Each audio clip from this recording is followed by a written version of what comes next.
And then from there, how do we get to TNA? Oh boy. So, yeah, so I started training in 2000.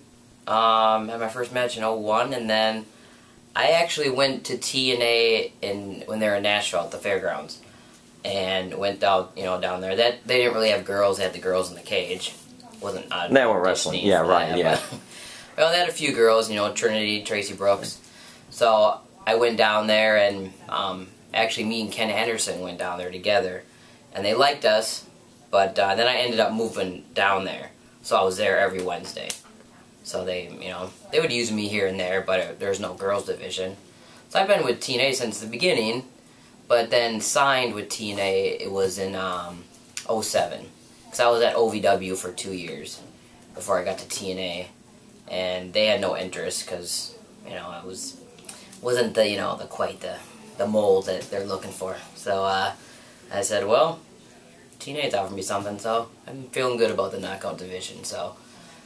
Were you already ODB at that time? Yep, I've been ODB since the very first day I stepped in the ring. My brother gave it to me. He's like, "You're not a girly girl.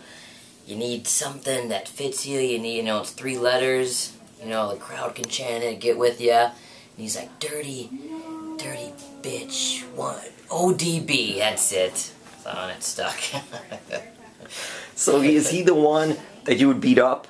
Yeah. When the girlfriends were there? So this is how... He'd be like, "Dad, get Jesse off me!" Or Odie, what's my name? Yeah, I know, I was gonna say. So that's great. Yeah. And he must enjoy watching it. Oh, yeah. My parents actually have come to the studios here at Universal, and they've come to some of my pay-per-views on the road. And how do you do that? Because awesome. They're there. And how do you just filter all that out so you don't really see them during the match or anything like that? I remember that first time where they first saw me live, and I looked at them, and they were like, "Yeah, they're wearing my shirt," and it was a good feeling because they supported my ass for so many years to get where I am now, so I owe them a lot.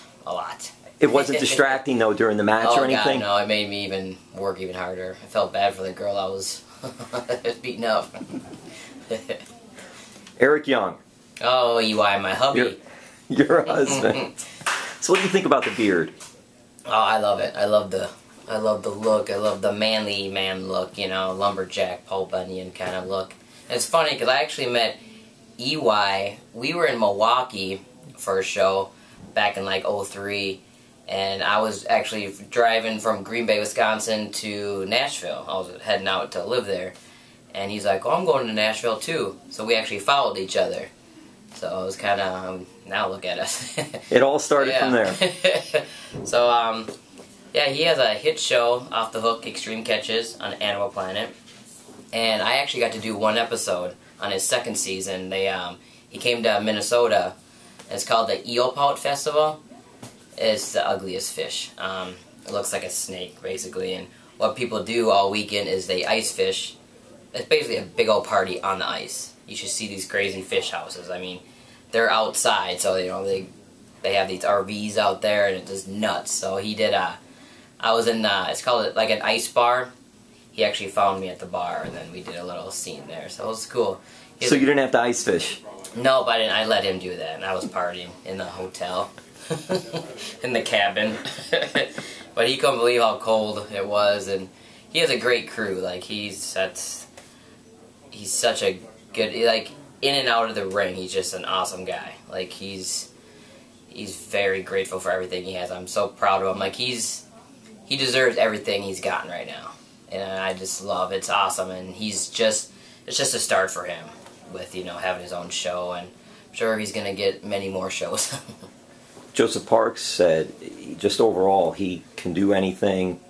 He can wrestle, he can talk, he can just do different characters. He's just... And he's done a lot of so characters multi-talented. here. Yeah, right. Yeah, he's done... And all. It's interesting because with Eric, and he's a very smart guy, too. Oh, very smart, yeah. To see him do this show and even take risks, because this is not a show where he was stepping into it and he was an expert at doing these things, but he would go and do these things. It's just amazing. Fishing with sharks in like a kayak and like, oh boy, or in a jet ski and stuff. And then I remember one where he was actually, I think it was spearfishing under the ice. That's nuts. and only like, I want to say only like 5 or 6 people actually have done it ever, and he's one of those people. So yeah, yikes. Crazy. But actually, one of my favorite moments though in my career was starting with him and then getting married in a steel cage. That was probably my best. Yeah. That's highlight. That's on top of the resume. Moments, yeah.